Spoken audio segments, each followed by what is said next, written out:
Hi, everyone, and welcome to episode 23 of the Crime Theory Exchange on Foul Play. I am Sunshine Christina, and I'm joined with the most amazing co-host ever, Jax.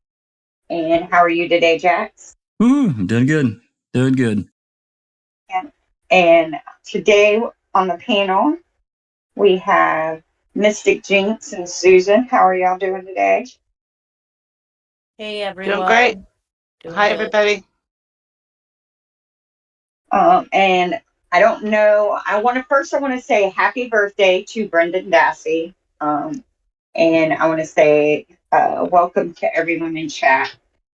So today's episode, we're going to be discussing the misdemeanor system and wrongful convictions, and how, although 99% of the cases that we look at are felony convictions, heinous felonies, right? Sexual assaults, murders, things like that. I think to try and understand how we can affect positive change and not only try and do something to prevent these from happening, but also get these innocent people out of jail, we have to see why this keeps happening. And I listened to a podcast. I've spoke about this podcast before. It's called the Ford Dyer podcast. It's hosted by the Harvard Kennedy Law School. And there was a woman on there who was discussing the misdemeanor system. And I had no idea. I knew it was bad because I've been through the misdemeanor system. I'm sure I'm not alone. So we've, in that, but she coined a phrase. She says it's fast, sloppy, and loose. And she said that explains what the misdemeanor system is, and that it is the homeless management system. And it was just kind of shocking, all of the things that she was saying about that. And many people in the misdemeanor system simply plead guilty just because they want to have it over with. And some of the things that she said, I'm not sure if I have it on the PowerPoint or not, but many of these cases are like trespassing, loitering. They're no evidence charges. Okay. So it's going to be the officer's word against the quote suspect's word. And we all know how that goes, right? From the Stephen Avery and Brendan Dassey case. So any thoughts on that little bit, guys? I know that they're making billions of dollars a year off of it. I do know that. Yeah. I saw I don't know if I screenshotted it. I saw something. There was a rapper that was released after doing quite a few years in prison, and he said that, because he's an entrepreneur, so he was just kind of looking around, and he said it's $1 billion revenue generating industry. Oh, at least. Mm-hmm. And I know we touched on last week the man who owns JPay, which is now Global Tel, which is Securus, and that's basically the phone call and email system that most prisons use. He also owns, what's the name of the Detroit basketball team? The Pistons? The Pistons. Yep, he owns that too, and he's a billionaire. So when you start looking at stats, and there's over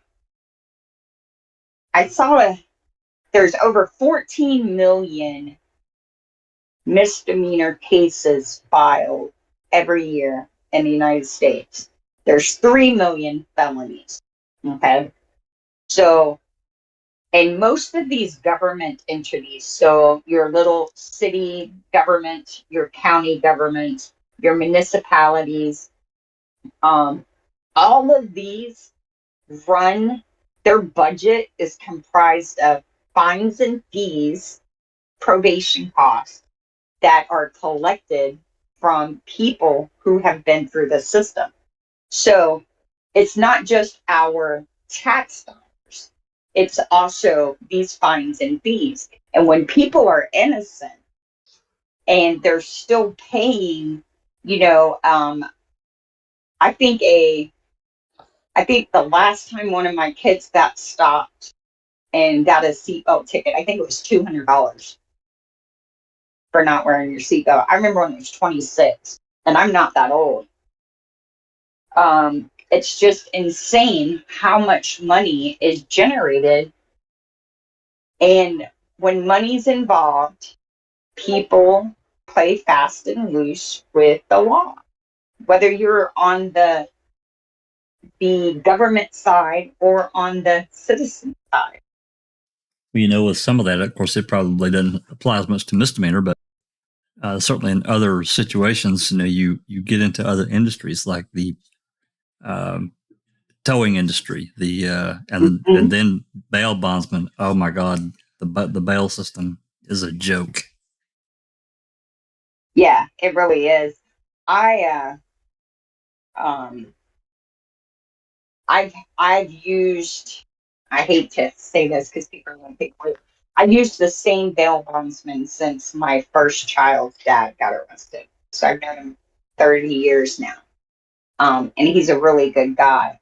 But the rest of the majority of the other bondsmen, they're dabbling in other stuff, you know. Most of them are not only doing bonding, they're also doing fugitive recovery. They're doing, you know, kind of snitching, spying for officers, and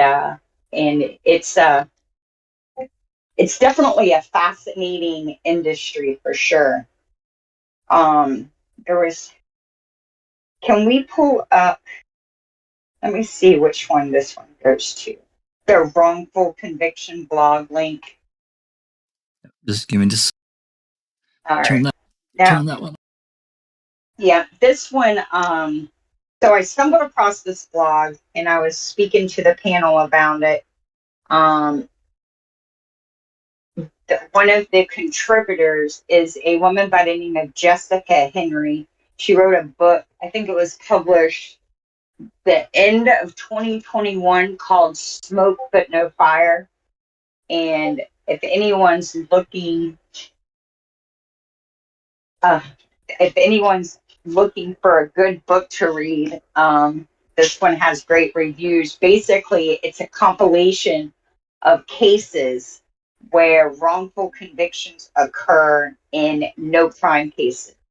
So these people were prosecuted, found guilty, and sentenced to prison for crimes that never happened. There you go. It's up.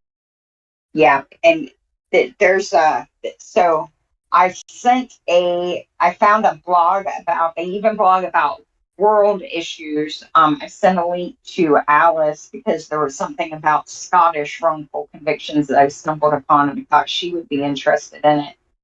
But the United States has less than 5% of the world population as of 2012. And yet we are responsible for 25% of the world's prisoners. Now, when I read that statistic, I thought about the statistic in Wisconsin, where people of color are less than 6% of their population, but yet they make up 50% of the prisoner population. And a jaded or ignorant person may try and say, well, they commit most of the crime. But anyone who's been around the wrongful conviction world long enough knows that's not true. They're just police born. Their crime is committed by everyone, I think, whether regardless of sex, race, religion, political party. That doesn't have anything to do with it. I think they're just it sure doesn't. It has nothing to do no, with no. I think you're targeted. If you're a person of color, I think you're targeted if you have a criminal record. I think you're targeted if you live in a low income, heavily drug trafficked area. I think you run at risk for any minor infraction being magnified and used. I think I shared this story. We picked my grandson up, and his mom lives in government housing, and our dimmer headlights don't work, and all they could see in the car were two white people in the front and my grandson, who's a teenager who is mixed, in the back. And they profiled us. They thought that we were two junkies and the kid in the back was a young Pan American drug dealer. And the guy was a total jerk when he realized he had wasted his time, and he was wrong. He was disappointed that he wasn't going to get to take anybody to jail. I could tell. Yeah, I mean, quotas are a real thing. Yeah, they really are. And then if you read the bottom paragraph, I thought that was a heck of a stat too. At an incarceration rate of 750 per 100,000 people, 1 out of every 133 adults in the U.S. is in prison or in jail. Good Lord. Yeah. That's crazy. It's not good. Yep.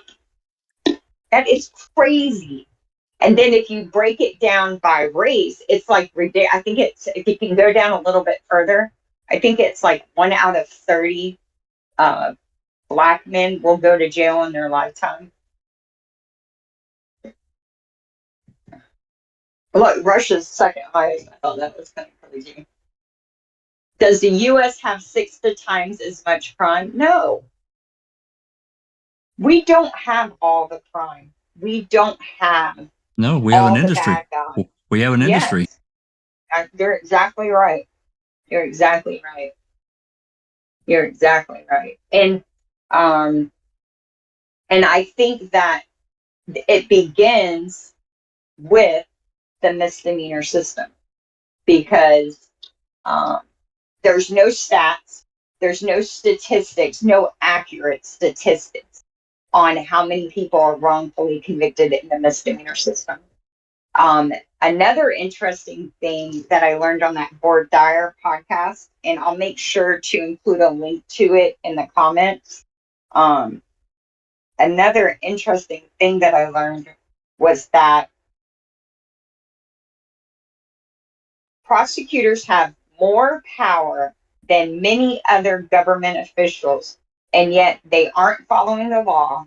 They are acting more like adjunct city council employees, raising money for the business of trafficking the socially, financially, and racially underclass citizen. And I was like, I think that's accurate. Because if you think about it, the DA is an elected official most times, or appointed, right?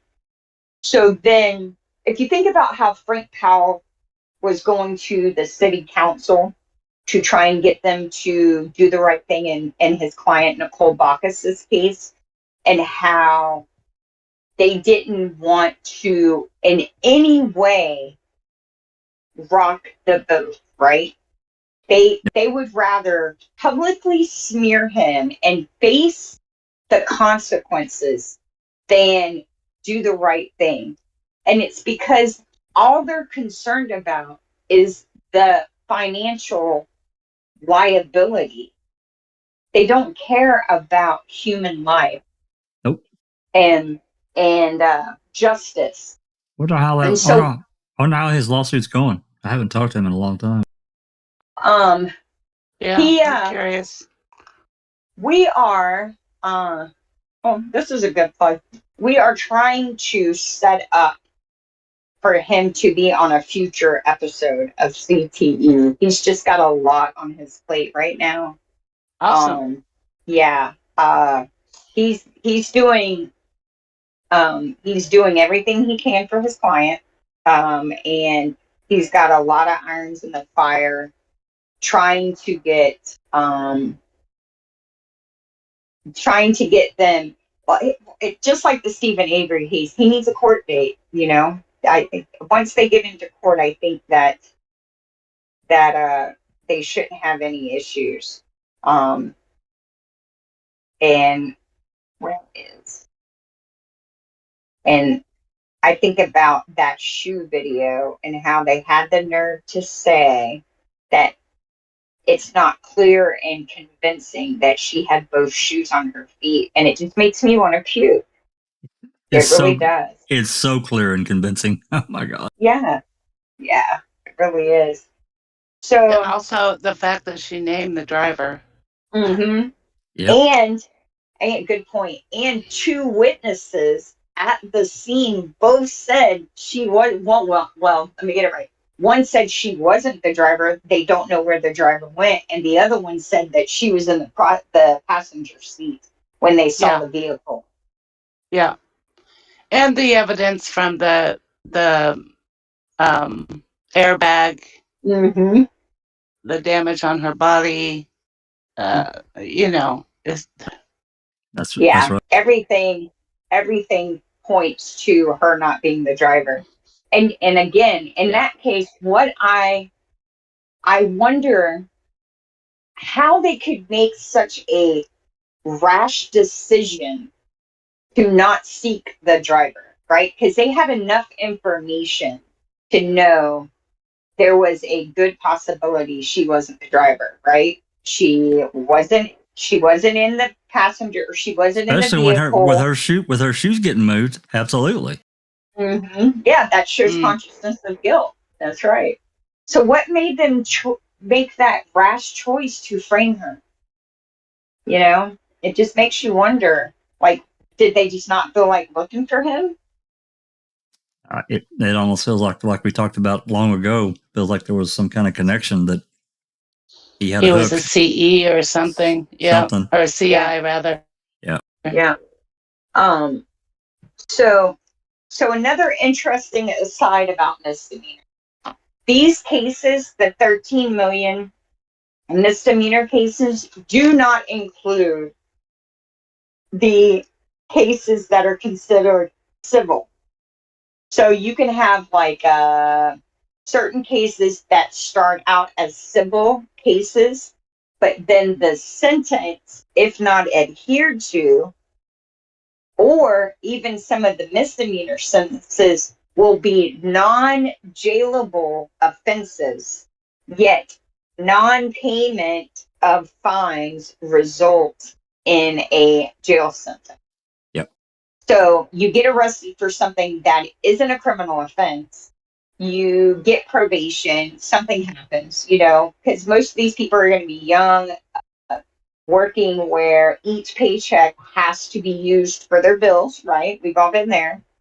And so you can't pay your fees, or if you miss work to go check in for probation, you're going to lose your job, then you lose your house. And it's just a revolving door. And I think that a lot of us don't, if you've never known anyone who's gone through it, we have this image that Hollywood has given us of criminals and the jail, and they make it, you know, seem so much. They don't really show what the reality is about. You can't experience it. You can't experience it in a movie or a series or whatever. You can't. No. This chart that I've left up here on the blog page. Just notice the incarceration rate starting in the 80s, and how the law, And that's when the laws began to change. Judges were Say no to judges. drugs. Well, yeah, yeah. With thanks, Nancy. Didn't matter if you say no to drugs or not; they were hauling them in faster than anything else. But be that it may, mandated sentences became a thing, and then move into the 90s, and we get into all the crime bill and how that really put the screws down. Yeah. And privatizing prisons, allowing government officials to invest in private companies that profit off of prisoners. That's right. So they have a vested interest in being tough on crime and incarcerating as many people as they can. Them beds will fill themselves, Christina. Come on. No, they sure won't. That's funny that you mentioned that. I think it's the Finley article. I did a little shot. If we can pull up that one. Which one do you want? The Finley article? Yeah, it's. Let me just. It's only 5 pages, but the entire thing is just like eye-opening. Keith Finley. Yep. And how do we know him, Susan? He's head of the Wisconsin Innocence Project. He's also involved with CIFS, Center for Integrity and Wrongful Convictions. Yep. And he was Forensic Science. Yeah. Yep. And he was one of Stephen Avery's attorneys in his civil suit. Or I don't think he was in the civil suit. I think he helped get him out of prison in the 85 case. The Innocence Project. Yeah. He was part of that. Christina, is the Finley article the single pages that you sent me? No, it should have been the last link I sent here. But it's okay. We can just use those. Well, I see one from the Oklahoma's wretched record on wrongful convictions. Is that it? Mm-hmm. Is that it? No, but we can look at that one too, because that's terrible. Yeah, I don't see it. I don't see a Finley article. You sent me 5 single pages. Here, I'll send it in real quick. Here, copy and copy. Oh, I'm hitting the wrong thing. This one right here. And I've learned if I don't type something in the comment field, so that might have been what I did. Did it go through that time? No, it just says Finley. There's no link. Why is it not doing that? That's weird. Okay. All right. So just go to the single pages. That's okay. I don't know why it's not doing it. Let's go to. Just pull one up because they're all. I tried to find the first article written discussing wrongful convictions was written in 1912. And I tried to find it online and I could not. And I just find, I find that they started talking about it in 1912. This is 2022. So we're talking 110 years later. And we're still dealing with the same issues, just on a larger scale. So I just want to read what I have underlined. Decades later, this was when DNA was first being used to exonerate wrongfully convicted inmates. Decades later, former Attorney General Edwin Meese under President Ronald Reagan reflected that sentiment when he quipped, "But the thing is, you don't have many suspects who are innocent of a crime. That's contradictory. If a person is innocent of a crime, then he's not a suspect." Even into the late 1980s and early 1990s, skeptics dismissed the seriousness of the problem of wrongful convictions and the need for reform to prevent them. Former prosecutor and current Michigan Supreme Court Justice Stephen Markman, along with former prosecutor, federal court judge, and now law professor Paul Castle, for example, wrote in 1988 that the risk of exonerating an innocent person is too small to be a significant factor in the debate over the death penalty. As Justice, yeah, crazy, right? As Justice O'Connor put it in her 1993 concurring opinion in Herrera versus Collins, our society has a high degree of confidence in its criminal trials, in no small part because the Constitution offers unparalleled protections against convicting the innocent. It's Bullshit. garbage. Yeah, it is absolute garbage. They write, I mean, it sounds wonderful, right? It really does. It sounds wonderful. And people just are blissfully unaware of how inaccurate that is. They really are. Now, So if you're a suspect, you're guilty of something. What? yeah. And I forget who said it. Somebody said it well. They said, and most people have this mentality. It might have been Jinxie. Most people have this mentality. Even if you didn't commit this crime, you committed a crime. Right. And that's the mindset of the Stephen Avery guilters, right? Sure it is. Well, yeah, Oh, yeah. he may not have assaulted Penny, but he's a piece of crap. But in reality, he's not. He's just a poor guy who got railroaded, who was getting his life together, got framed, got out, and he sued them, and they didn't want to pay him. So they basically smeared and slandered his name to try and convince people that you shouldn't care whether we wrongfully convicted him or not. That's right, and they were successful. Mm-hmm. They sold really were. They really were. So, I just want to mention 1989 was the first year that DNA was used to exonerate Americans. The two men that were exonerated were David Vasquez and Gary Dotson. It used to take about a year or longer for DNA testing to work, and the samples had to be gigantic. Yeah, that's a good point too.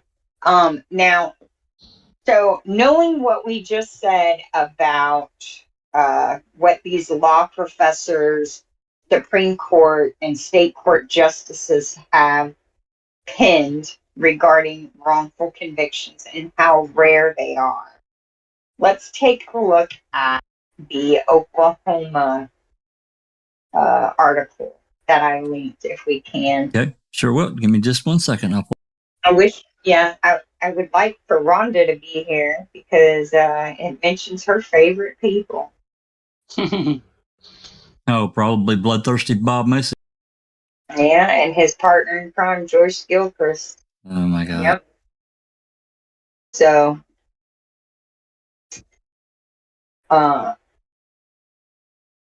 this is a opinion. Oh, I didn't even realize who wrote it. Michelle Malkin. Of course it's right. No wonder I liked it. I'm telling you, it's a very small. Have you noticed that, Susan? Because you do a lot of research into the organizations. It's a very small group of us who are seeking to try and change this. It seems to be, yeah. Yeah. Most people just kind of, they spend 5 minutes on it and then they move on to, how to cook chicken a different way or something. Well, it's just like if it doesn't affect your life, people they're not interested, or are not as interested. It's just it's ignorance is their bliss, Like if they have to think about it, they can't go about their happy little lives. And I don't fault them for that, but I want to change that. Does that I does don't that fault make them sense? for that either, because Mm. look at us. We're like, come on, change this. Where are we getting? Mhm. We're like, come on, it's not happening fast enough. So, I can see that they would probably just be as frustrated too. So, I mean, I I think don't there's, wish this addiction. Obsession. We're not addicted on anyone. yeah, right. I think my husband sometimes regrets ever telling me about making. I really do, because because I can't put it down. Even the few months when I had, life stuff going on and I wasn't active, I wasn't not thinking about the case or thinking about ways to bring awareness or affect positive change. So I just found this article quite contradictory to the Supreme Court justice and the state justice and their penning and musing about how innocent people um, being convicted is such a rarity. Uh, so Oklahoma, the notorious home of hang 'em high executions, stands out for its decades of trampling due process, subverting public disclosure, perpetuating forensic junk science, manufacturing false accusations, and enabling official misconduct. Since 1993, 35 wrongfully convicted Oklahomans have been officially exonerated. That's insane. And there's many more who are still wrongfully convicted that should be, right? Julius Jones, Absolutely. Richard Glossop, Daniel Yep. Holtzclaw. Yep. Those are three that I know of. I feel like I'm forgetting one or two more. And then I can't help but think of that poor guy who was executed in Texas for that woman's murder, and he was in jail when she was abducted. Yep. Swearingen, I think was his. So the reign of prosecutorial terror and forensic error by the late Oklahoma County District Attorney Bob Macy and rogue Oklahoma City Police Department Crime Lab analyst Joyce Gilchrist resulted in at least 11 wrongful convictions, according to the Innocence Project. If there's 11, you know that there's many more. Mm-hmm. Because Richard Glossop was convicted in '99. What are you? So I think he's one of them too. Unlike neighboring Texas, where Dallas County prosecutors founded the first conviction integrity unit in the country, sparking the creation of 30 such agencies nationwide, not a single Oklahoma DA office has established an official mechanism to review tainted convictions. Nor does Oklahoma have anything like the Texas Forensic Science Commission, which investigates professional misconduct by crime labs and other entities that conduct forensic analysis used in criminal proceedings. The Texas panel was created in the wake of the infamous scandal at the Houston Police Department crime lab a decade ago, and its audits led to the more recent shutdown, I didn't know about that, of the Austin Police Department's mess of it. Well, this is a 4-year-old article, so. Yeah, I didn't know that Austin also had a mess. I didn't. I'm not shocked. I'm not shocked. Mm-mm. Oh, look, it mentions Kathleen Zellner. Kathleen Zellner, did you go down just a little bit? Kathleen Zellner, the nation's most successful exoneration lawyer defending Holtzclaw against accusers' high-dollar civil lawsuits, quipped that she was surprised they had not put crime scene tape around the OKC crime lab. That's funny. It is. We need to do away with state crime labs. They all need to be private.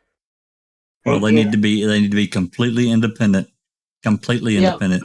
It can be state funded, but there's no connection. And samples come in numbered or double numbered. There needs to be double blind testing.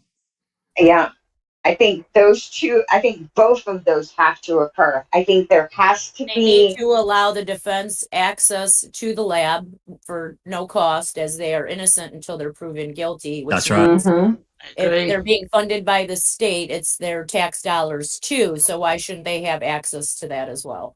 Because they want to keep it lopsided. It's not an even adversarial arena. It's not, but they want to That's why sell. it needs to change. Yeah, it's just I think that separating the crime lab from the police power and DA power, I think that would be a huge step in the right direction. It is a huge step in the right direction. Absolutely. It's too biased. How can it not be biased? Because these people work together. A lot of times labs they're connected to the police department. It's right there. Mm-hmm. Yeah, well, I mean, the Wisconsin DCI lab is literally part of the DCI. Who does Deb Strauss and Tom Fassbender work for? Well, DCI. I think Tom works for Brenda. Oh, wait, did I say that? They all work for the Department of Justice for I'm Wisconsin. sorry. That's Mhm. who ultimately is their boss. The Yep. lab and the DCI. My bad. I get my arms slapped. Yeah, here, hold your hand out. I got the ruler. Snap, snap. Or is Brenda like led by him? Maybe. Mm-hmm. It says, hold on, I didn't get to read all of this, but it says that while appealing his case, Holtzclaw has faced a series of Keystone Cops blunders every step of the way, with the Court of Criminal Appeals failing to follow its own rules on publicly disclosing court protective orders, a court clerk who simply forgot, how convenient, to file a public notice of the state AG requesting the secret hearing transcripts and exhibits, the court admitting that Holtzclaw's public defender, James Lockhart, shouldn't have been barred from the unconstitutional secret hearings, the court realizing more than a year late that its clerk had never formally filed a critical state AG's motion under seal, and the clerk failing to properly tender Holtzclaw's amended motion for an evidentiary hearing, despite it being filed with the clerk more than a month ago. Wow. Such crap. Yeah. And there's no punishment. There's no No nothing. recourse. No Yeah. recourse. Mm-mm. That's another thing they need to fix within the system. And even as simple as the things that pretty much all of us here do, and that's open records request. Some records custodian that wants to be a dick can be a dick and get away with it, and they know it. And the only recourse we have is to file a mandamus, in Wisconsin, or hire a lawyer. And I'm not doing it. Well, most of us can't afford the type of attorney who's effective at fighting that type of lawsuit, right? And I did some digging on the attorneys that are under the AG in Wisconsin. And it's quite interesting that most of the DAs, your local DAs, are Wisconsin law school grads, diploma privilege, but the AG's office is stacked with top tier, well educated, with, a background of big city legal experience before coming to Wisconsin. I mean, So a lot of them, they're looking for it as a stepping pass-through place to get that on their resume, because most of them don't stay. I mean, there's obviously some that do, like Fallon, he stayed, and there's others that stayed and hung around. But most of these people, they just don't stay for forever, because from a pay standpoint, they can get a whole lot more in the private sector. Well, they can get a whole lot more in the private sector, but a lot of these, Wisconsin's like the top 3 paying AG's office. They make sure. $100,000 a year. Oh yeah. I'm and sure they get. I'm sure they get merit increases or some type of bonus system as years tick by as well. Oh yeah, that's a good point too. And plus all the benefits that come from being a state employee. Civil servant. Yeah, don't even call them that. They're not serving anyone but themselves. Yeah, well, they still fall in that category. And when they were, if they stay in get their 30 years in, they probably bringing home. I don't know what the rate is, so don't quote me and don't say that this is correct because it's probably not. But I want to say 90% of their pay. Yeah, and I'm sure they're millionaires by the time they retire. I know Kratz was. I remember looking into Kratz, and he was a 25, 30 year, whatever employee of Calumet County. I think he retired drawing. Jinx, do you remember this? Like he draws like 57,000 a year or some shit. I'm not sure how much he draws. I don't know. That's just a paycheck, right? That's not counting dividends from 401ks or any of the retirement stuff, right? That's just his pension. Yeah, I think that's just his pension. He's not old enough to draw. Well, he might be now, but I think at 55 you can start doing some things, and then as you get older, when you hit 62 or 63, you can start doing some more things. So yeah, I'd probably not. So yeah, because see, I know I have a friend who's older. Her husband was a post office employee for 30 years before he retired, and they got from their government pay. Now 2,000 of this was from when he was in World War II. So, but 4,000 a month, and he died like in 2010. This was what she was getting. She was getting $6,000 a month as his. Yeah, depending. Just from government pay, like not their investments, not what they had done while he worked for them. This was just what the government was paying him to retire. Oh, yeah, that seems high. Yeah, I thought so too. I thought she was exaggerating, but then she had me help her organize her tax record. If it's his post office pension plus Social Security, that can run it on up there. Absolutely. Plus military. Plus he was in the war. He did like 5-7 years. I think he spent 7 years in the military. Yeah, that probably wasn't a lot. He probably didn't get much off of that. I know my brother doesn't get anything, but he I don't know how it worked for her husband. My brother got disabled. What's it called? Went medically outed, I think it's called. And he, with 4 kids, only gets like $1,200 from the government. It depends on. And he went. Yeah, but they should be able to. If he's on this SSDI, his whatever he draws, his family should be able to draw half. So if he draws if he draws 2,000 a month, his family should be able to draw 1,000. Well, no, he's not disabled as far as the government's concerned. He's disabled as far as the military's concerned. There's a difference. I didn't know that either. Oh, absolutely. Oh, yeah.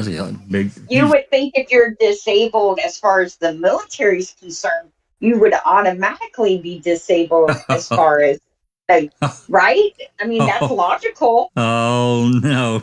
Don't start bringing logic into this shit. I know. It's just really weird. Susan, Jinx, help me out here. Come on. Yeah, there's no logic in government, period. Oh, Sherry Lynn said her husband is disabled as both. Did it happen at the same time, Sherry? Or did you have to do it separate? Because, like, he's dealing with all kinds. My brother, he's young. He's 16 years younger than I am. And he's had, I don't know what they were doing over there in Afghanistan. He did 2 tours, but he's had 3 acute attacks of pancreatitis that have Oh, put him in the hospital. that'll kill you. You can't live Yeah. that. You can't live that. No, no. And I'm scared. I'm scared for him, you know? Well, and I have to say this. I know that, I'm probably, because I'm the only dude here, but him having a sister that's 16 years older. Mhm. I bet you you tortured his ass, didn't you? I'm just saying. Yeah, thank you. Just a little bit. Just a little bit. No, actually, I spoiled him rotten. That's his I problem. understand. Yeah. Anyway, I thought this was sorry, let's get back. Y'all getting me off track now. It's all your fault. I thought that Oklahoma blog, I didn't realize it was Michelle Malkin, but it doesn't surprise. It speaks about Julius Jones. Is Richard Glossop in there? I didn't even. I should look again. I've just been trying to half-ass scan it, but I didn't see his name. Yeah. Let me scroll back up. Mhm. Oh, and it mentions another DA analyst. Talks about some exonerees.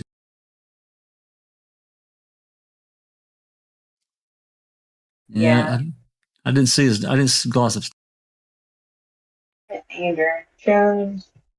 Yeah, that's really odd. She didn't mention Richard Glossop. I guess because there's no DNA evidence in his case. His case is another case of words and words alone. Yeah. Justin Sneed, his co-defendant.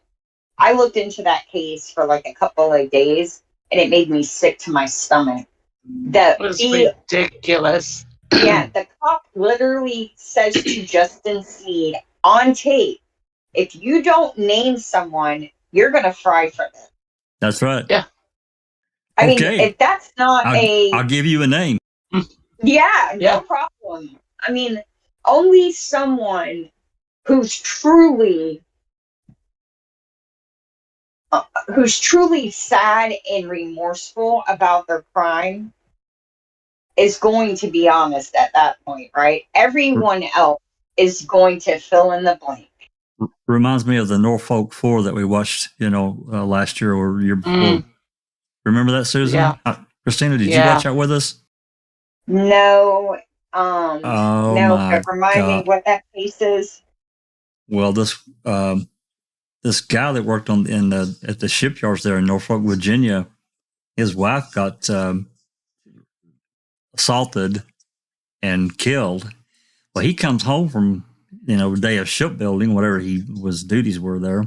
Walks in to his apartment, and there she was. Well, he gets, of course, he calls the cops and everything. If I'm remembering this right. They come and, well, this detective, I can't think of his name. He basically accuses him of doing it. And he's like, dude, I've been at work all day. I can prove it. Well, then that starts, you better give me a name of who you think, blah, blah, blah. Well, that led to 2 more guys. And then they denied it. And they basically the same line of shit came out again. You better give me somebody else. Well, it ended up, how many were there, Susan? Like 8 dudes that ended up. That's what Jasna says, 8 people, yeah. Yeah, it's like 8 people ended up getting drug into this because of this damn detective. Well, it ended. This one guy, eventually, I can't remember exactly how it came about, but this one guy is the one that did it. They found out. This cop is so belligerent. He said that this Norfolk 4 met up with this guy that they had never met before, ever, hooked up with him, and decided to go in and kill and assault this woman. Yeah. Wow. If that's not the unindicted co-ejaculator thinking. I've got that saved. I've got that movie saved. We should watch it. I gotta watch it. Yeah. I've never heard of that case. It's crazy. So did justice finally, I hate to even use that word anymore. Did justice finally prevail? Finally. All right. Well, that's That's good. Yeah, that's just insane. Absolutely insane. It's insane how I don't understand the mindset where you can't admit you made a mistake. That's what I just don't get. Arrogant. Like, yeah, and if DNA isn't enough to convince someone they've made a mistake, then that tells me what we've been told about DNA being infallible isn't true. That or that cop or prosecutor's in the wrong profession. They need to get Yeah, out. Believe yeah, the science. You either believe the science or you don't. yeah. And now, don't get me wrong. I believe that accurate testing gives accurate results, Agree. right? Unbiased, accurate testing gives Absolutely. accurate results. Absolutely. But I think that the process of collecting evidence, the process of testing the evidence, and the process of reporting the results is all able to be influenced by human personality. And I saw on this thing, like, they were they were saying that this person's hair, like this person's blood, clearly showed they could not be the contributor. So they just didn't mention it. Right. Who Just does left it that? out. You just left it out. Yeah. Who does that? Who You know, says, oh, well, it doesn't prove what it doesn't, if you don't believe in the science that you're doing, being, you know what I mean? Like this, right. if you're the scientist, if you Right. don't believe in your results, you're Then not get in the out. right field. That's right. Get out and go do something else because you're in the wrong place. You're there just to Yeah. convict someone. You're not there for the truth. It Yeah. reminds me You're of just, this conversation really, I'm sorry, and this doesn't involve Oklahoma, but it's still wrongful conviction, and that's Adnan Mhm. Syed. And, that case, and I don't know how many have followed it. Now, I haven't followed the actual more recent stuff of this year, but a lot of the stuff in prior I did follow pretty closely. They Mhm. were so belligerent and arrogant, that state and the prosecutors, the cops. They wouldn't listen to anything. Anything. Now, how So many of many. y'all, how many of y'all have listened to, what was the name of that podcast that they Serial. did? Serial. Yeah.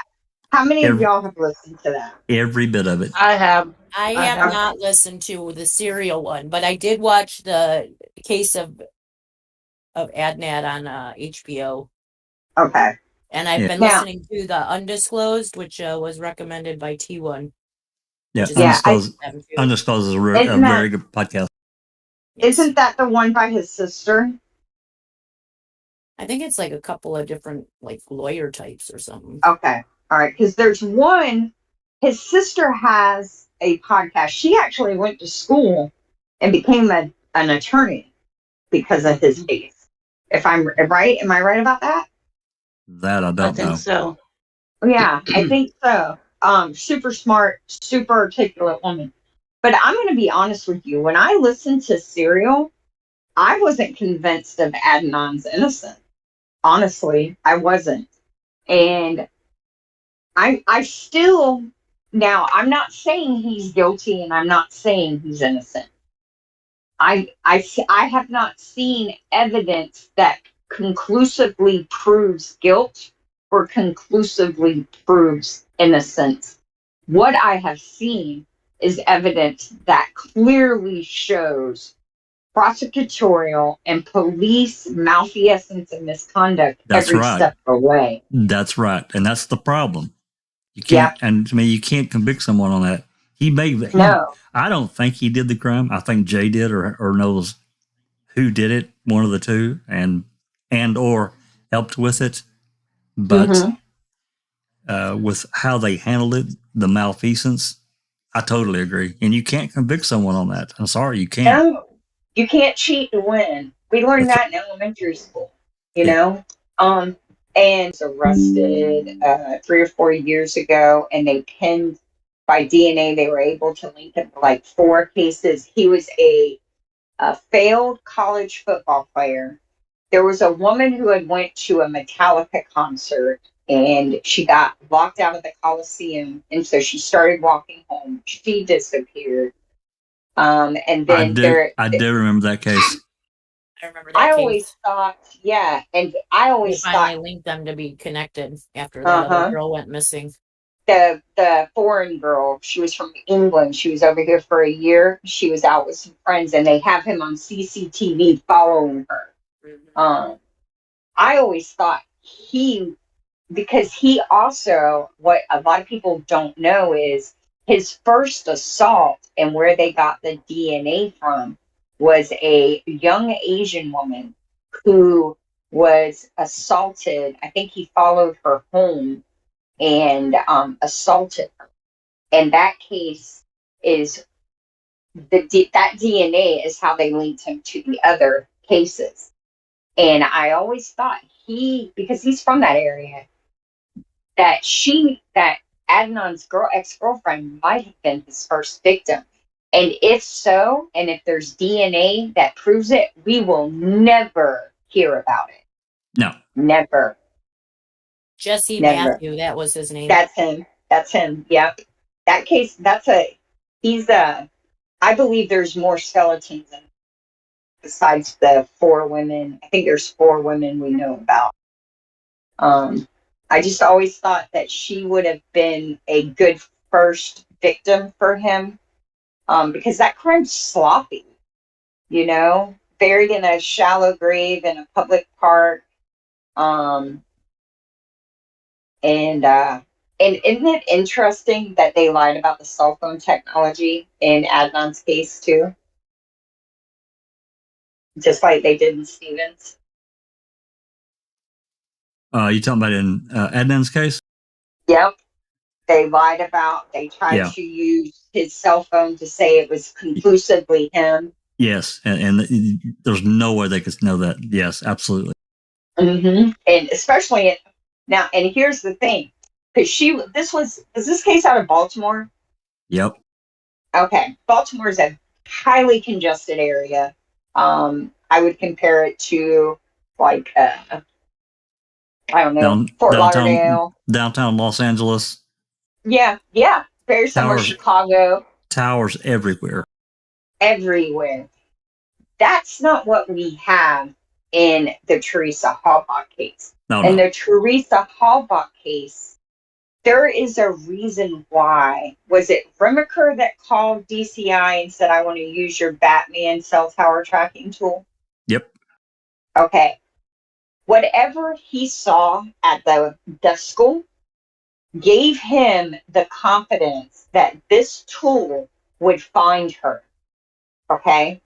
Now, even if someone turned her phone off right after accosting her, that technology at that time was capable of pinpointing within 50 feet of where her cell phone shut off.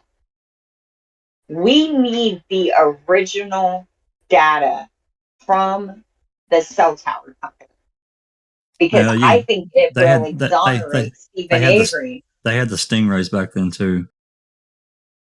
I did. I don't know. Did I ever do the podcast on it, or did I just do a Reddit post?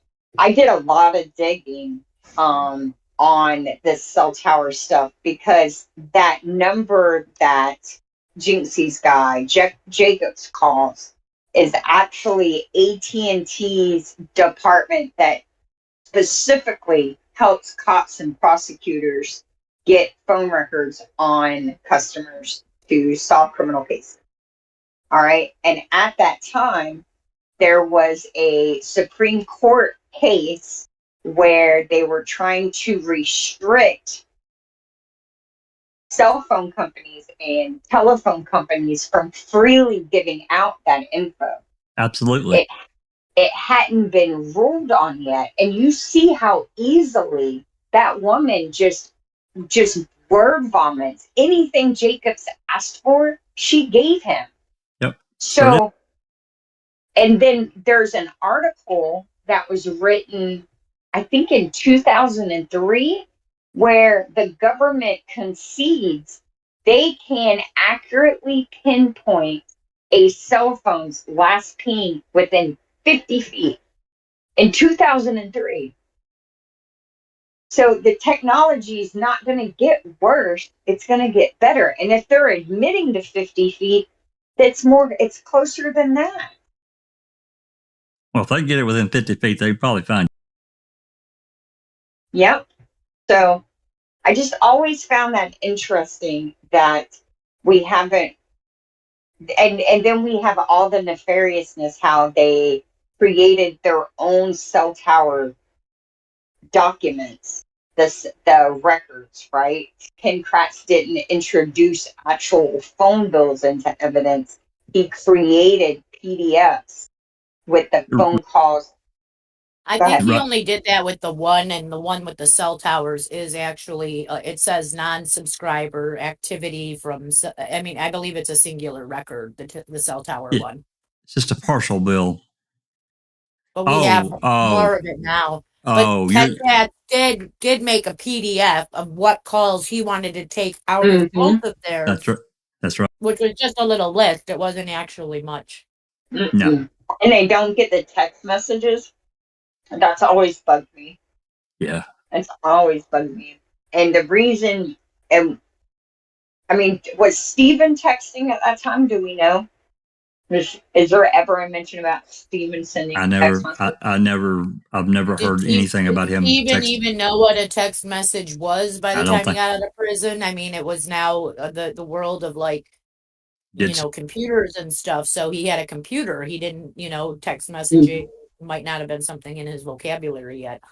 Right. And speaking of computers, what was the conversation? I just dinged a bell. One of the calls we recently listened to between him and Jody, I think it was on the night of the 31st, he's talking about getting a new computer. Was he? Between Jody and Steve?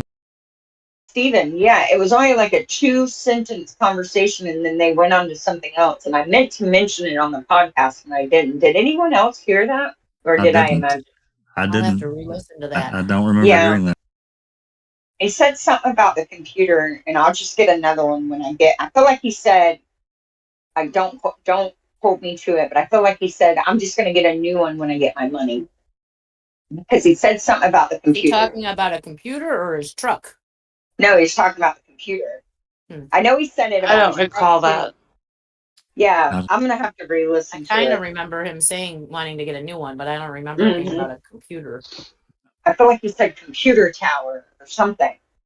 I don't know. I'm gonna have to listen to that again. But I just thought I'm glad I remembered to mention that.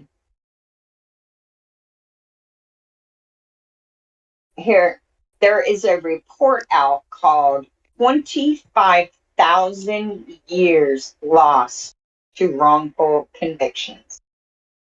This article was dated June 14th, 2021. And it says, quantifies the reality of a justice system making its most egregious error convicting an innocent person. The NRE, which is the National Registry of Exonerations, defines an exoneree as a person who is convicted of a crime and later officially declared innocent of that crime, or relieved of all legal consequences of the conviction because evidence of innocence that was not presented at trial required reconsideration of the case. That's an interesting way to label someone as innocent. Relieved of all legal consequences of the conviction. That sounds like a loophole that we could get for Brendan. Well, it's almost Alfred plea-ish in a way. Yeah, isn't it?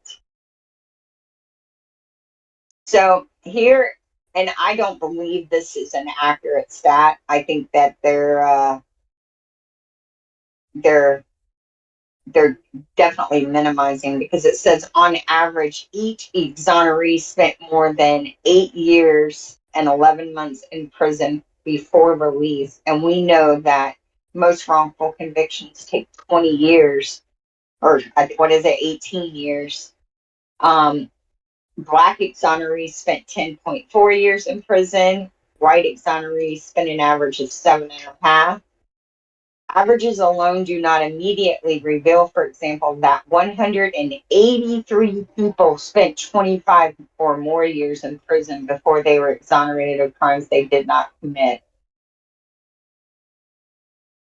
At the time of the report, Black defendants served a majority of the prison time, 14,525 years of the 25,004 years at the writing of the report. Governments have paid more than $2.9 billion in compensation, and yet more than half of the exonerated have received not one penny. Disgusting. Isn't it? Isn't it? I know Texas doesn't like to pay out.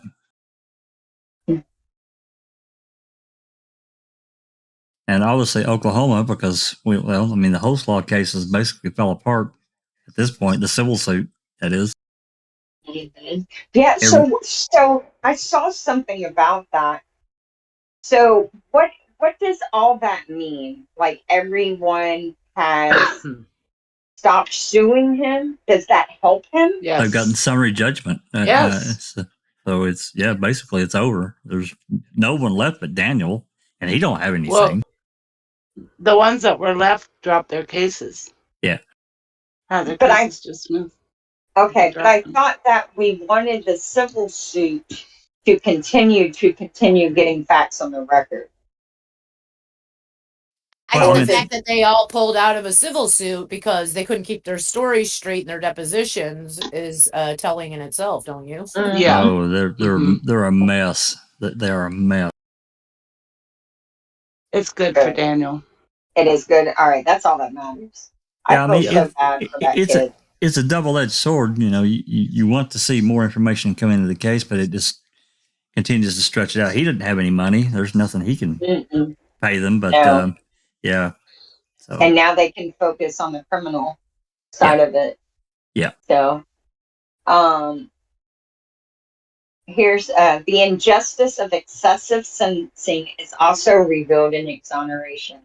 Lawrence Martin spent nearly 19 years in prison for the non-violent crime of possession of a knife with a locking blade. Sentenced under California's 3 strikes law, he got a life sentence for possessing them.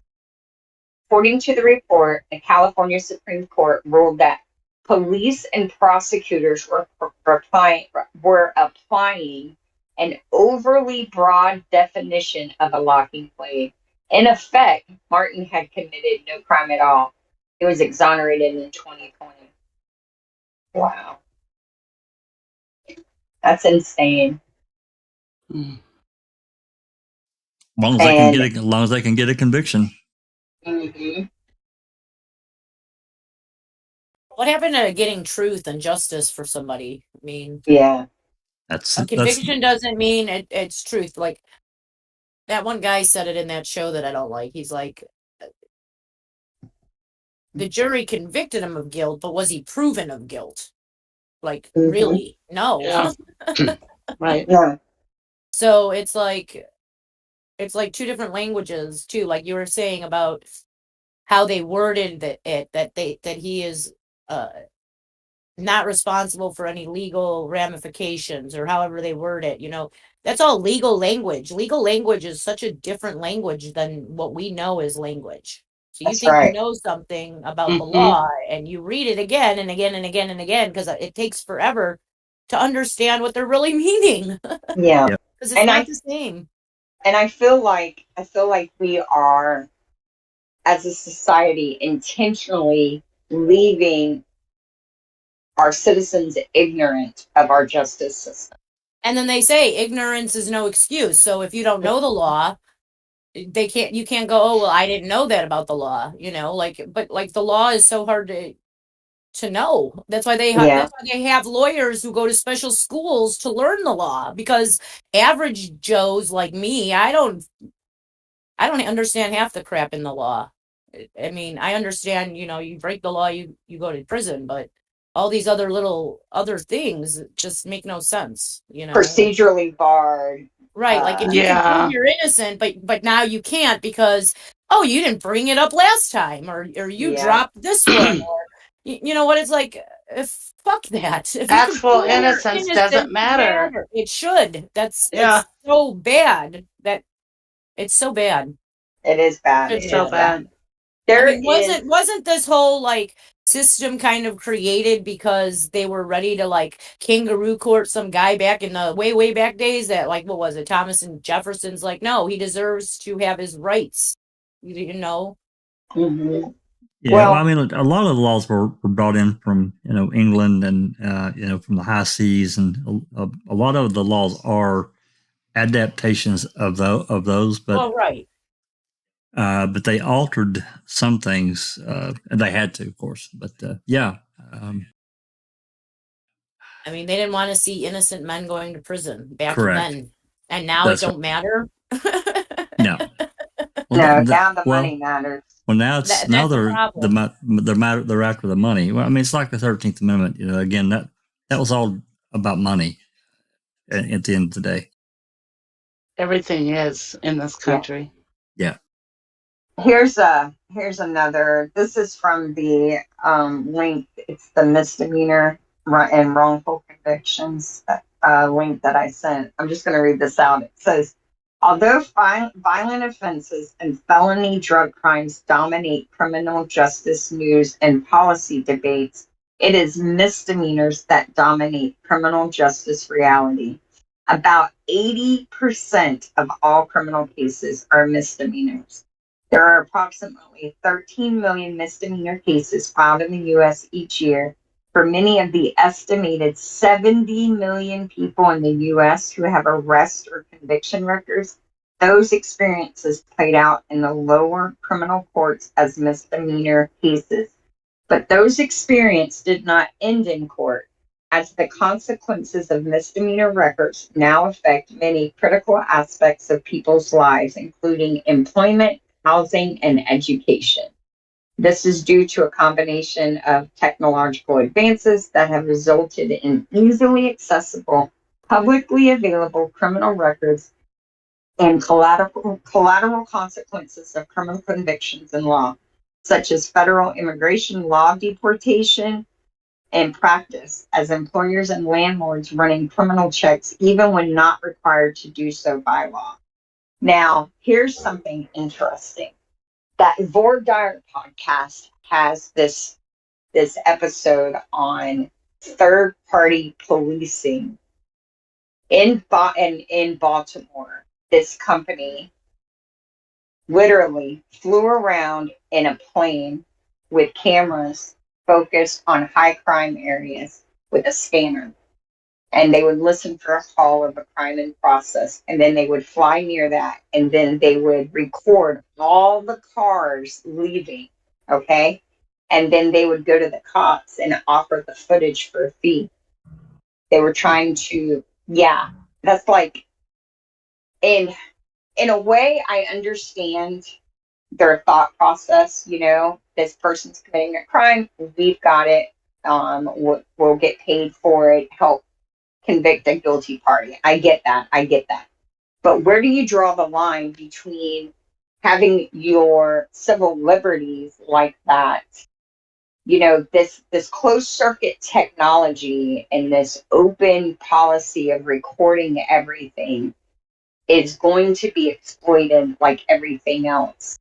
And a person could be in a similar car at a similar time in a similar location and be labeled as being that person and not be, simply because these people in a plane, I think they ended up telling them, we can't do that here. A lot of people had a fit over it. But I was like, wow, people just really don't look at how this can be exploited for bad. And, even if you design something for good, I think we have to be conscious of if it can be used to someone's detriment. And right now, the state of our criminal justice system is such that we need to fix what's going on with it before we give them more power, more tools, and more ability to target the percentage of the population that is already bearing the brunt of this, in my opinion. Yeah, I mean, you look at, I've said it a million times. The criminal justice system, if it was done in the spirit in which it's written, it works fine. But it's not. It rarely works like it's supposed to work. Because you have people, and that's where you run into the problem. They're not in it for in the spirit of which it was written. They're in it for self gain, self-serving crap, and that's where it all goes wrong. Yeah, I agree. And I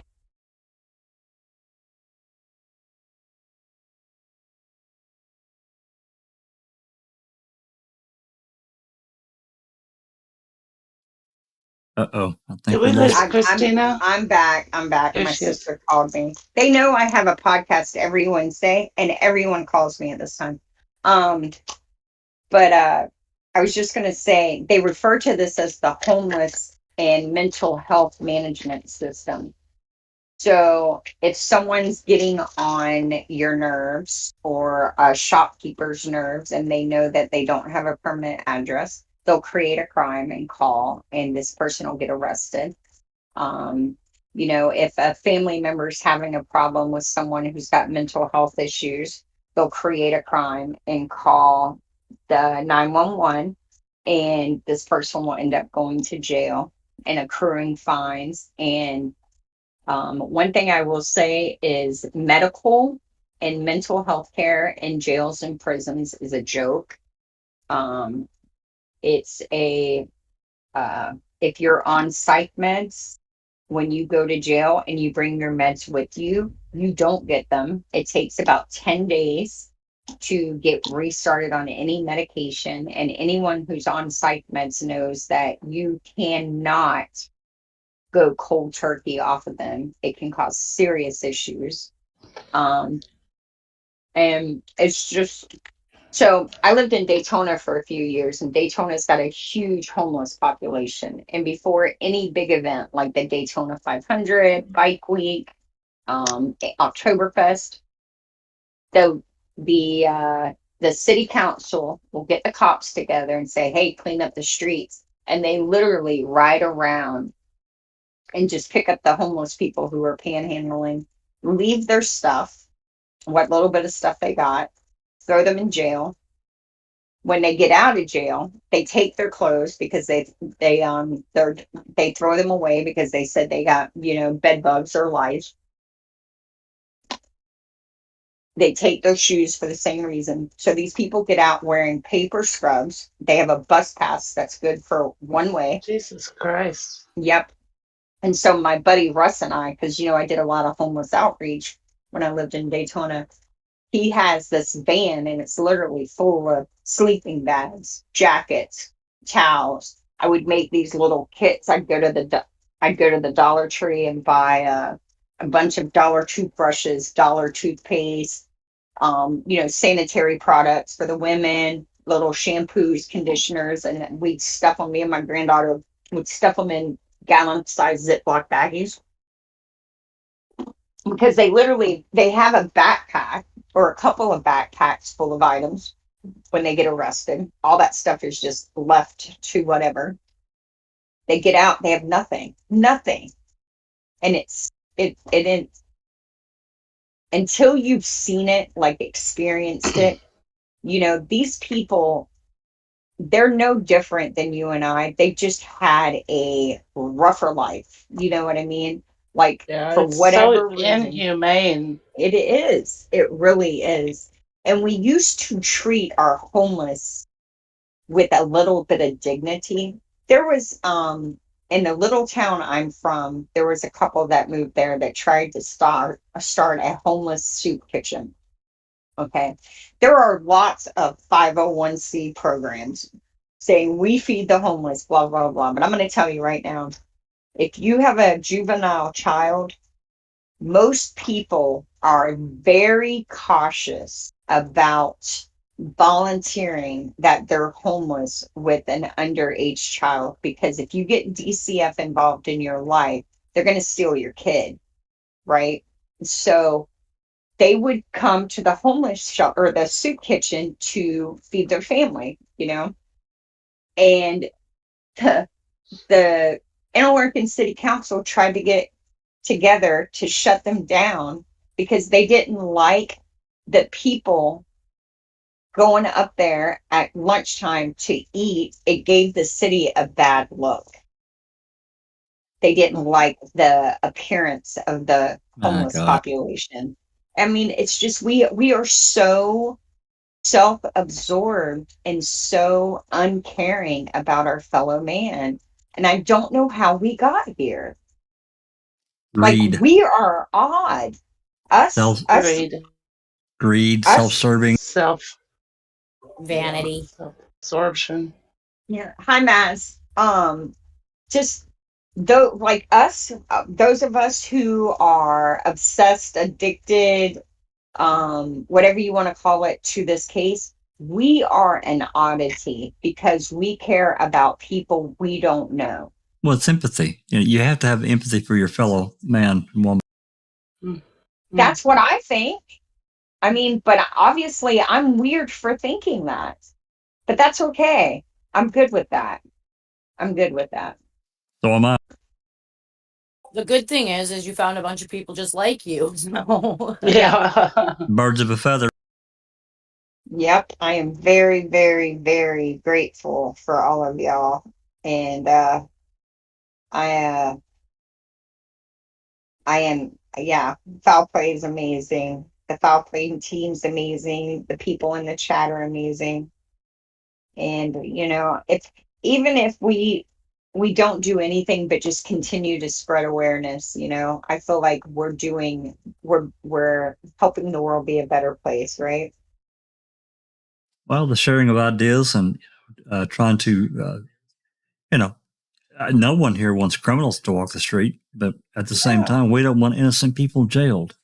No. That's not what we want the system to work. It's supposed to work. And the thing of it is, and I think that's what infuriates me so much about this case is Gregory Allen. They're trying to sell Stephen Avery as this awful, evil individual. But the reality is they frame this ignorant young punk because they didn't like him, and they allowed people like Gregory Allen to remain free, who really were evil, deplorable human beings. Evil incarnate, no doubt. Yeah. And, and Jinxie, I think, agrees with me. I would not be surprised if Gregory Allen hasn't killed before, besides the little girl that we know about that he's the suspect in. I'd almost bet on it. They're looking into that case again, that Donna Emmel. Cool. I tweeted something out, and one of her family members said that they had opened her case again or something. Was there DNA? Is there DNA involved in that case? I'm not sure if she said there is, but they were supposedly looking into that kind of thing again. So maybe there is something they can test now, because remember, she was murdered in 4 or 76, somewhere in that area. 70s, yeah. And there was no DNA back then. They didn't have that technology. So there might be, a box of evidence somewhere that has a DNA on it that they can test now. Let's hope. That would be awesome. I always thought that that they hamstringed themselves. I have this.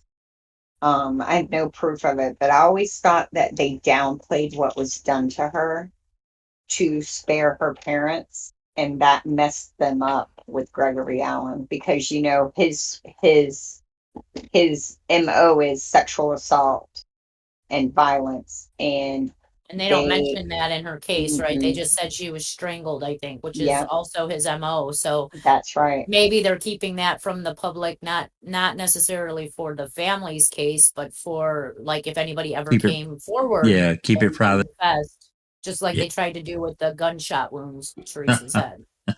Yeah. Was it South Carolina? North Carolina Carolina. or North Carolina. North Carolina? Yeah. Um, Yeah. Her name I was tried Donna to get, Emmel.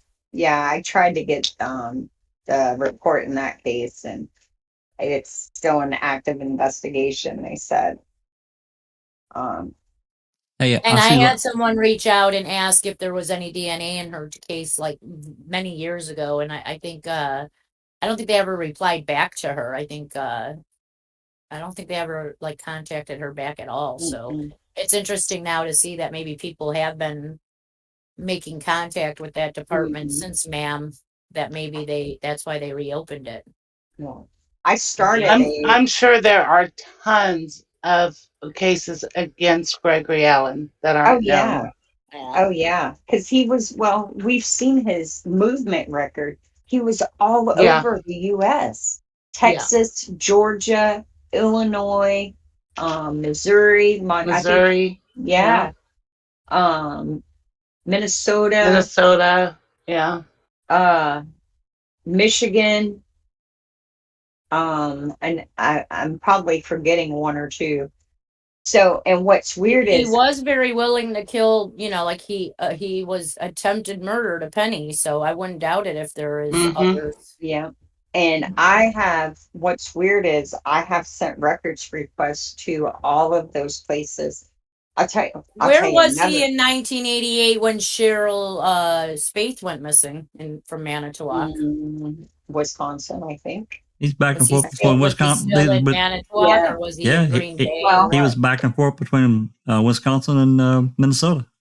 You got to remember now. In his case, he's a peeping Tom, so it's not like she was living with somebody, so maybe that person had nothing to do with it, and Gregory Allen took a fancy to her because that's what he seems to do. He even took a fancy to Penny that he was calling her after the attack. You know what I mean? So like he was a prowler. He would ride around looking like he harassed. He liked younger women, and I think Penny is kind of tiny. So from a distance, she probably looked younger because he harassed those two girls coming home from the pool that were in their teens. He stole their bathing suits off the line. But we got to remember now, he did like 2 years for assaulting the cop when he got caught peeping in the dressing room. I think he went to prison from 86 to 88. It might have been 86 to 87 now that I'm really thinking about it. When did she go missing? I don't know. I know it was in 1988. Yeah, I I'm just not don't know sure. when. So like that might have been his first thing to do when he got out. I mean, who knows? Yeah, it wouldn't surprise me at all if he wasn't. And they were protecting him in involved. Manitowoc. So if they had any clues that it might have been him, being it was I think it was a county case, so they're not gonna, look into him or anything because they're protecting their conviction against Stephen at that point. Yeah, they don't want to advertise it for sure. Pete Moss, you're not alone. We're weird too. Yeah, I don't know. I just find it interesting that no matter what avenue you look in with wrongful convictions, it comes back to there's always a Wisconsin link. And Wisconsin is such a small state to be at the forefront in some way. Wasn't Wisconsin like known, like Milwaukee, not up north, but like Milwaukee was known at one point as being like the sex trafficking capital of the country. So when you say that, it's like, I don't know. I mean, it just seems like that might be why a lot of things happen in Wisconsin. How far is Milwaukee from Chicago? I'd say probably about an hour and a half, and then another hour and a half up to Manitowoc from Milwaukee if I were driving out. Yeah, and I think that their proximity to Chicago and all of that has a lot to do with it. I mean, I know, the mafia stuff has kind of been phased out of being in the forefront, but I think that it was very much a real thing in the 30s, 40s, and 50s. And the roots were laid. The roots were laid and they're deep. Yep, exactly. And Tom Kusurik, in the 50s, yeah, I think he, when he became an officer, that was their in to allow any kind of nefariousness to go on unchecked. Because I think that I don't think he cares two craps about right and wrong, justice, and protecting the public. I think he's motivated by power, money, and sadistic pleasure. Yeah, he's evil. Yeah, I agree.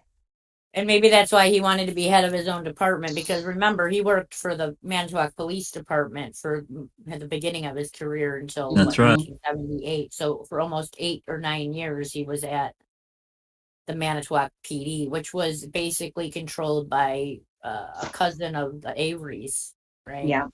And then he runs and becomes his own boss, basically. And then there's also that interesting little parallel.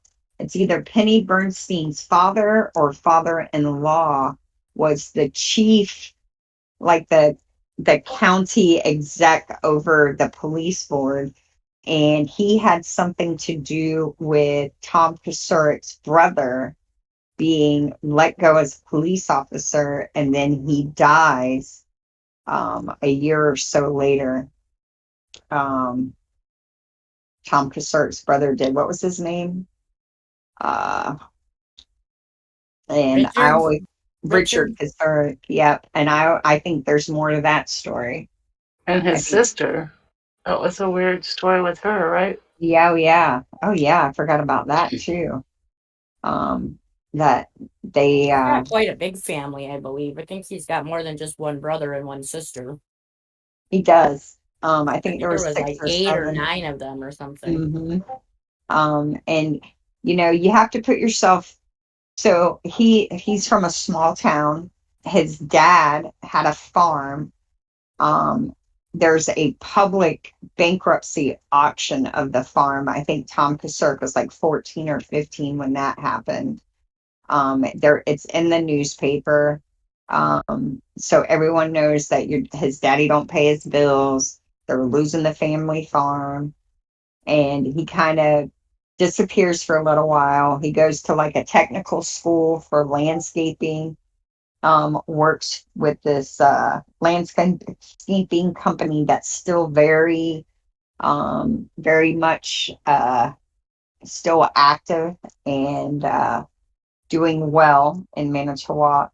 He goes from that to real estate and policing, and being part of Big Brothers and Big Sisters. Wasn't that him? Big Brothers, Big Sisters. Yeah. And that was him. He was a reserve, just like Lynn Kaczynski. He was in the National Guard. National Guard. Yep. And these are all clubs for them, right? They're not doing it to protect the citizens or, because there's good reasons to do all these things. I'm not knocking. Network. That's it. That's all it was for him. The real estate gets him in with the banks, gets him playing with the big dogs, and Big Brothers, Big Sisters. That's all the government stuff. He, within 3 years of becoming sheriff, he gets multiple millions of dollars to rebuild or redo their jail. Prior to him, they averaged like 10 people a month. And within 2 years of him becoming sheriff, they were housing like 140 inmates a month. And that's money. That's all money. You can't tell me crime, quadrupled in the 2 years he was there. And another weird thing I'm going to mention, and then we can kind of wrap it up, is there's this thing called the crime uniform report that the federal government has mandated that anyone who gets federal funding for police has to report data for all major crimes, murders, carjackings, human trafficking, sexual assaults. Now, they started taking money for this in 2013. And part of the stipulation was you had to have a website with this data to be accessed by citizens, up and running, because part of that money was to pay for that. They didn't get their website up and running, and it's still wonky until the end of November of 2021. And it only goes back to 2017. Where are the records for all the crimes from the early 2000s when everyone knew computers were going to replace filing systems? Buried. Yeah. And that's not even bringing up the SOCI kit testing and all the nefariousness they've done with that. There's no cases prior to 2015 that were tested, and they have just as many untested sex assault kits as states with a much larger population who are testing kits for 30 or 40 years. They only tested kits for 2, and they had 4,000 kits. And like Minnesota, for instance, we're testing kits back into the late 80s, and they only had 6,000. Wisconsin had 4,000 untested kits in 2 years.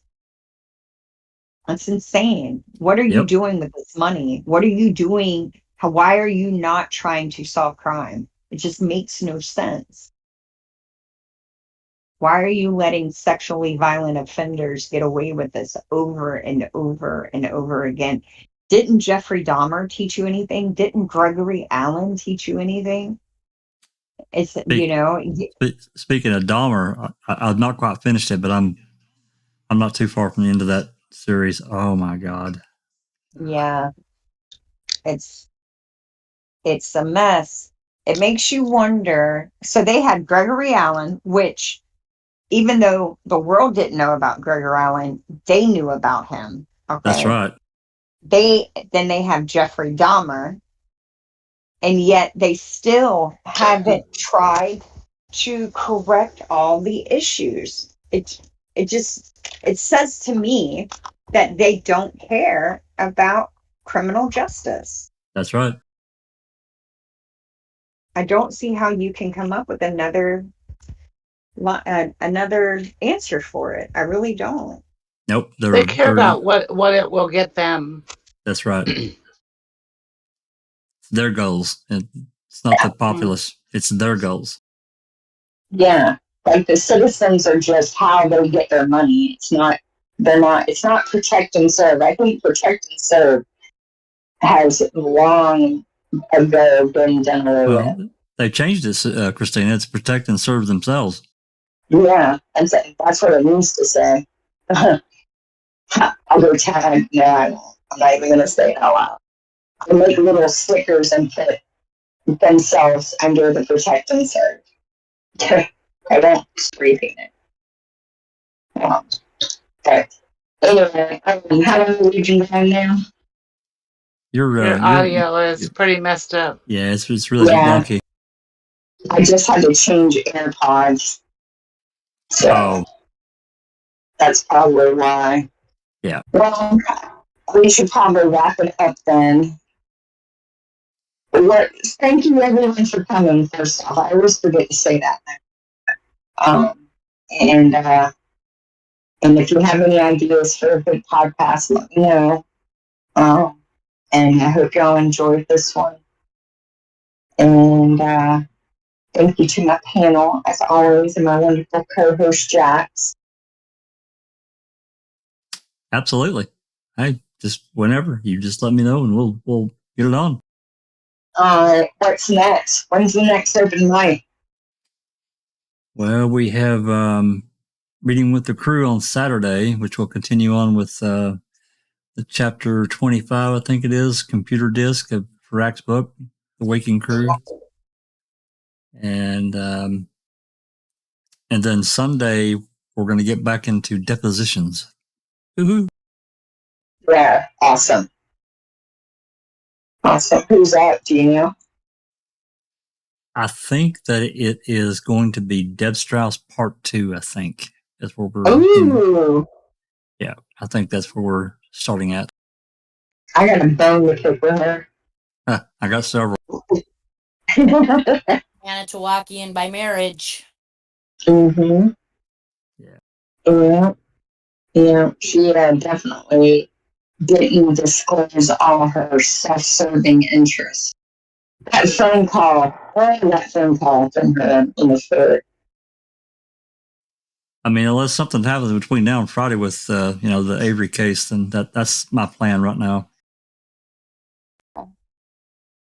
All right. Well, until again, my friends, my fellow murderer, justice-seeking friends. All righty. Thanks, everyone, for coming. We really appreciate it. And with that said, until next time, this has been a Foul Play production.